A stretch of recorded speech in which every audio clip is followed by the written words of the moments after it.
Բարև ձեզ Armenpress-ի հարգելի հետևորդներ։ 2026 թվականի հունվարից ուժի մեջ է մտել կատարողական վարույթի մասին նոր օրենքը, որով նախատեսված են նոր կառուցակարգեր։ Թե ինչ փոփոխություններ են եղել գործնականում, կզրուցենք իրավաբանական գիտությունների թեկնածու, դոցենտ, օրենքի նախագծի համահեղինակ Տիգրան Մարկոսյանի հետ։ Պարոն Մարկոսյան, շնորհակալ եմ մեր հրավերն ընդունելու համար։ Ես նույնպես շնորհակալ եմ հրավերի համար։ Պարոն Մարկոսյան, կատարողական վարույթի մասին նոր օրենքով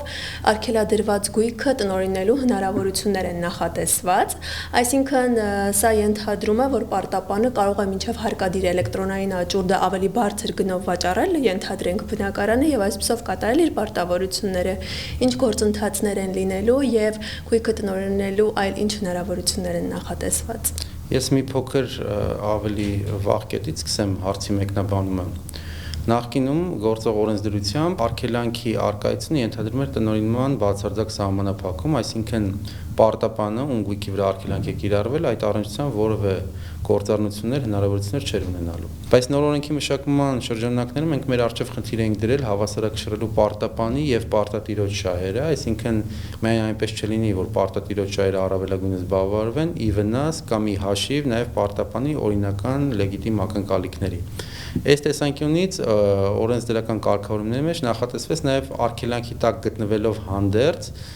այդ գույքի թույլատրելի տնօրինման հնարավորություններ հենց պարտապանի համար, իհարկե չվնասելով կատարողական վարույթի նպատակները, այն է պարտատիրոջ պահանջների բավարարումը։ Այս թույլատրելի տնօրինման առաջին հնարավորությունը նա է, որ աճուրդի գնացող գույքը, այսինքն հարկադիր աճուրդի ներկայացված գույքը, մինչև դրա իրացումը պարտապանը հնարավորություն թույլատրմամբ հարկադիր կատարողի իրացնել իր նախաձեռնությամբ դրա համապատասխան գնի պահպանման պայմաններով, այսինքն ինչպես կիրացվել աճուրդում, եթե ինքը իր հերթին կարողանա գնոր գտնել մի բան ավելի լավ գնով, այդ դեպքում այս հնարավորությունը տրված է պարտապանը։ Շատ անգամ մենք լսում ենք կամ անկախ դրանից դրանք որքանով են իրականության հետ աղերսներ ունենում, որ հարկադիր կատարողը կամ որևէ մեկը կազմակերպեց էժան գներով վաճառեց մեր ունեցվածքը։ Այս հնարավոր մեղադրանքները այլևս հնարավոր չի լինի ներկայացնել, որովհետև եթե այդ գույքը իրականում հնարավոր էր վաճառել բարձր գնով, ապա ինքը ձեռնարկի եւ վաճառի դա։ Առաջի թույլատրելի տնօրինման դրսևորումը սա կառանձնացնի, հաջորդիվ այստեղ մենք ունենք հնարավորություն արգելանքի տակ գտնվող բազմաբնակարան շենքերի գնման պայմանագրով ձեռք բերված գույքի օտարման առնչությամբ դե վերջին շրջանում կառուցապատման ոլորտում բավական բում ունենք, այսինքն բազմաթիվ կառուցապատողներ բազմաբնակարան շենքեր են կառուցում, իրացնելով գնման իրավունքի միջոցով, այսինքն մինչև կառուցապատման ավարտը այդ գույքը օտարվում է գնման պայմանագրով, գույքը չհամապատասխան պահանջը, եւ երբ որ ավարտվի, կարող է ստացվել այնպես, որ կառուցապատող ունի որոշակի պահանջներ իր նկատմամբ եւ արգելանքի պատճառով երրորդ անձը, ով այս հարցերի հետ խնդիրների հետ որևէ կապ չունի, չստանա իր բնակարանը։ Սրանից ելնելով մենք հաջորդիվ նախատեսել ենք հնարավորություն, որ կոնկրետ գնման իրավունքի արկայության այդ պայմանագրի դեպքում գումարը վճարել պայմանով համապատասխան գնորդը իր բնակարանը ստանա եւ այս խնդիրներից զերծ լինի։ Սա եւս կարծում եմ բավական արդար կարգավորում է եւ նաեւ իրավաչափ կարգավորում է պահպանելու նաեւ այս վեճի հարաբերություններից դուրս սուբյեկտների շահերը։ Հաջորդիվ եւս մեկ առաջադեմ կարգավորման մասին կուզեի հիշատակել նաեւ որ թույլ է տրված այդ գույքը, որը որ գտնվում է արգելանքի տակ, պարտապանի համապատասխան միջնորդությամբ հատուցմամբ տրամադրվի երրորդ անձանց օգտագործում, այլ կերպ ասած վարձակալության հանձնվի։ Սա եւս չափազանց կարեւոր է, որովհետեւ օրինակ արգելանքի տակ կարող է գտնվել գույքը հայցի ապահովման կարգով կամ ապահովման վարույթի կարգով եւ մինչեւ վեճի վերջնական լուծումը տևի տարիներ։ Հիմա տարբերակ կա, գույք ուղղակի անշարժ վիճակում մնա, տարբերակ B դա օգտագործի եւ իր հերթին որոշակի շահույթ գեներացնի։ Այս գեներացնելու հնարավորությունը եւս մենք նախատեսել ենք պայմանով, որ այդ գույքի վիճակը դրա արդյունքում չտուժի, այսինքն ի սկզբանե 100 միավոր արժեր, օգտագործման արդյունքով չդառնա 50, դրանով վտանգվի արդեն պարտատիրոջ պահանջների բավարարում ստանալու հնարավորությունը։ Սրանից ելնելով էլ մենք նախատեսեցինք, որ կարող է նաեւ թույլատրվել այս պայմանների բավարարելու պայմանով, ընդ որում անկախ թույլատրման եղանակներից, այսինքն որ դեպքի հետ մենք գործ ունենք, բոլոր դեպքերում վճարումները պետք է իրականացվեն հարկադիր կատարումն ապահովող ծառայության դեպոզիտ հաշվին։ Սա չափազանց կարևոր է, որպեսզի հնարավորություն չլինի պարտապանը գումարը վերցնի, արդյունքում եւ տուժեն մեր պարտատերերը եւ արդյունքում ինքնաշահի ու մի այլ խնդիրների գծիկ բացվի։ Այսինքն վարձակալության վարձավճարը պետք է մուծվի հարկադիր կատարում ապահովող ծառայության դեպոզիտ հաշվին։ Խոսքը սրա մասին է։ Եվ սրանից կնվազեցվեն պարտապանի արդեն այս գումարը համարվելու է բռնագանձման կամ բաշխման ենթակա գումար եւ դրանից բավարարումները տեղի կունենան։ Եվ այս կոնկրետ վերջի հնարավորությունը, որը նախատեսված է, այդ իրավիճակում բնականաբար կարող է այնպիսի իրավիճակ լինի, որ գումարները այնքան գան, որ այլևս գույքը իրացնելու կարիք չլինի։ Կամ մի մասը մարվի, երկրորդ մասը պարտապանը արդեն միջոցներ գտնի եւ մեծ գույքը մենք ստիպված չլինենք իրացնելու, բավարարելու համար ավելի փոքր պահանջներ։ Ըստ էության թույլատրված օգտագործման այլ դրսևորումներ ունենք, բայց ամենակենտրոնականները, որոնց մասին կցանկանայի տեղեկացնել բոլորին եւ որպես առաջադեմ ձեռքբերում, մեջ բերել սրանք էին։ Պարոն Մարկոսյան, նոր օրենքով նաեւ հարկադիր էլեկտրոնային աճուրդը ոչ իրավաչափ ճանաչելու մեխանիզմներ են սահմանվել, ինչ հիմքեր ու հնարավորություններ են նախատեսված վիճարկելու աճուրդը։ Սա չափազանց կարևոր, երևի բոլոր բառերը համաչափ չեն արտահայտի այդ կարևորությունը, այդ բարեփոխման կարգավորում է, խնդիրը նրանից է գալիս, որ մենք այդ թվում ներկայումս դատարաններում ունենք վեճեր, որի շրջանակում պարտապանը որևէ վեճ է առաջացնում կամ վեճ է հարուցում աճուրդի արդյունքների առնչությամբ եւ օրինակ անձը ով 3-4 տարի առաջ աճուրդից գույք էր գնել 4-5 տարի հետո այդ գույքից զրկվում է, այսինքն աճուրդը անվավեր է ճանաչվում, գույքը վերադարձվում է կատարողական վարույթի շրջանակներ, այդ մարդու վճարած գումարները վերադարձնում ենք պետական բյուջեի միջոցներից կամ այլ ճանապարհով, դա առանձին քննարկման հարց է։ Եվ ինչը տեղի ունի, ստացվում է այս բոլոր շղթաները քանդվում են։ Հոգեբանական առումը դիտարկենք սրա չափազանց մեծ խնդիրներ է գեներացնում, ինչու որովհետև մեզից որևէ մեկը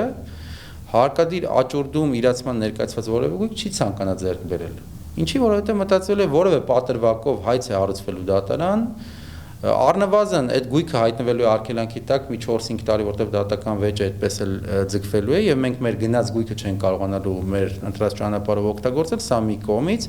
երկրորդ 5 տարի հետո հնարավոր է դատարանը համաձայնի հայցվորի փաստարկներն եւ անվավեր ճանաչի աճուրդը։ Այսինքն նաեւ դրանից հետո գույքը հետ կա, ստացվի ինչ, նաեւ մեր վճարած գումարն էլ 5 տարի սառեցված վիճակում։ Շատ հնարավոր է նաև այդ գումարը մենք ձեռք ենք բերել վարկային միջոցներով, այսինքն տոկոսներ ենք վճարել, այսինքն շղթայական մի շարք խնդիրներ ենք այստեղ գեներացնում։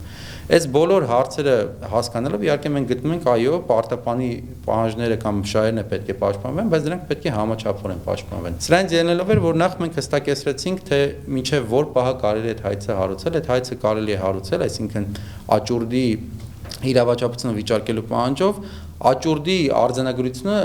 հարկադիր կատարումն ապահովող ծառայության կայքում հրապարակելու պայծ եկամսյա ժամկետում։ Սա առաջի հստակեցումն է, այսինքն դրանից հետո գույքը ձեռք բերողը միշտ կարող է մտածել, որ այլևս սա վիճարկելի չի լինելու։ Հաջորդիվ աճուրդի վիճարկման հիմքերն է հստակեցվել, այսինքն ոչ թե ցանկացած հրապարակային սակարկությունների մասին օրենքի խախտումը կարող է լինել, որը թվարկված է այդ օրենքում, այլ խախտել են օրենքը եւ ազդել են կամ կարող էին ազդել աճուրդի արդյունքների վրա։ Այստեղ մեծ հաշվով առավելապես նա կարելի է նկատի ունենալ, որ պատշաճ ծանուցում չի եղել, որը փոքրացրել է նման աճուրդի մասնակիցների շրջանակը, արդյունքում մրցակցություն չի եղել բարձր գինը առաջարկելու, արդյունքում ապրանքը գույքը վաճառվել է ավելի ցածր, քան կվաճառվեր, եթե ավելի թափանցիկ դա կազմակերպվեր։ Առավելապես խոսքը սրա մասն է։ Բայց պետք է նկատի ունենանք, որ այս աճուրդի իրավաչափության վիճարկումը ի տարբերություն գործող օրենսդրության հստակ սահմաններ ունի, այսինքն աճուրդը եթե ոչ իրավաչափել ճանաչվի, դա չի նշանակելու գնորդից գույքի հետ բերում։ Պատկերացրեցիք, չէ՞, նախորդ օրինակում ասում է, որ այն, որը օտարվել էր 5 տարի մարդ հնարավոր բարելավումներ էր արել, չգիտեմ, պայմանագրեր ընկել հետ է գալիս կատարողական վարույթ, այս դեպքում որպես կանոն հետ չի գալիս, օրենսդիրը այս ընդհանուր կանոնն է սահմանել, բացառություն է սահմանել այն դեպքերում, երբ որ կհիմնավորվի մի քանի սպառիչ հստակ հիմքեր, այն է, որ եթե դրանց արդյունքում պարզվում է, որ իրացման ներկայացված գույքը, այսպես ասած, չպետք է իրացվեր։ Տարբերակ կա, իրացման հիմք հանդիսացող կատարողական ակտերը այլևս վերացված են եղել, բայց մենք շարունակել ենք իրացնել, կամ պարտավորությունները կարճման են ենթակա եղել, բայց մենք շարունակել ենք իրացնել կատարողական վարույթները։ Եվ երրորդ դեպքը, երբ որ պարզվել է, որ գույքը իրացրել ենք A-ին պատկանել հիմքով, բայց դատական վեճով հիմնավորվել, որ A-ը չի եղել, B-ին է եղել, այսինքն մենք այլ անձի գույք ենք իրացրել։ Այս 3 սպառիչ հիմքերից բացի մնացած դեպքերում իրացված գույքը անկախ հնարավոր խախտումից չի վերադարձվելու համապատասխանաբար պարտապանին կամ կատարողական վարույթին եւ սա կարեւոր կանոն է։ Մենք որոշակիություն ենք մտցնում, կանխատեսելիություն ենք մտցնում այս հարաբերությունում եւ սա նաեւ մեծ հաշվով հարկադիր կատարման համակարգի արդյունավետության մասն է վկայելու, ինչու, որովհետեւ սա հանգեցնելու է գույքերի լիկվիդայնության բարձրացմանը, մարդիկ ավելի ապահով կզգան այդ աճուրներին մասնակցելով, ավելի շատ գնումներ կանեն այդտեղից եւ բնականաբար արդեն պահանջատերերի պահանջներն էլ ավելի շուտ կբավարարվի։ Սա կարևոր է մեզ համար, դրա համար մենք կարծում ենք, որ նշված բարեփոխումը իր դրական ազդեցությունը էականորեն բերել է։ Նաեւ այստեղ այլ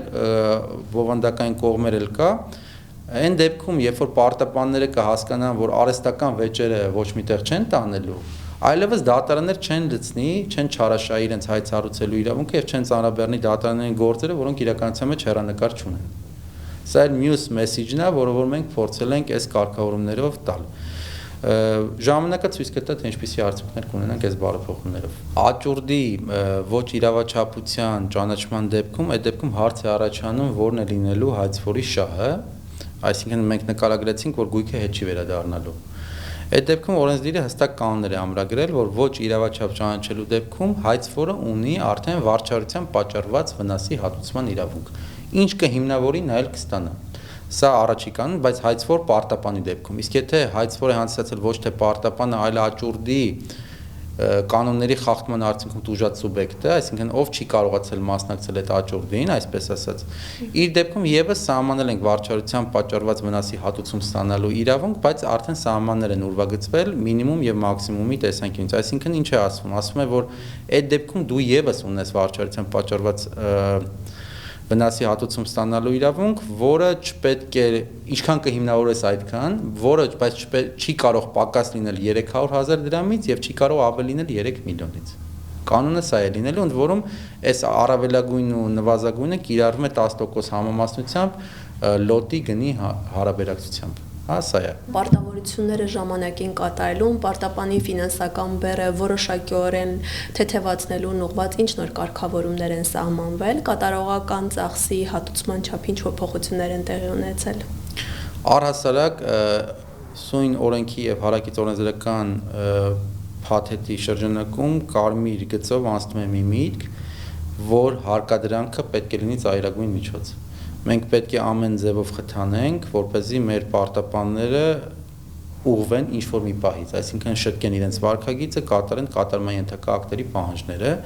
եւ այս տրամաբանություն դրված է կատարողական վարույթ հարուցելու պահից ընդհուպ մինչեւ վերջի գործողությունը,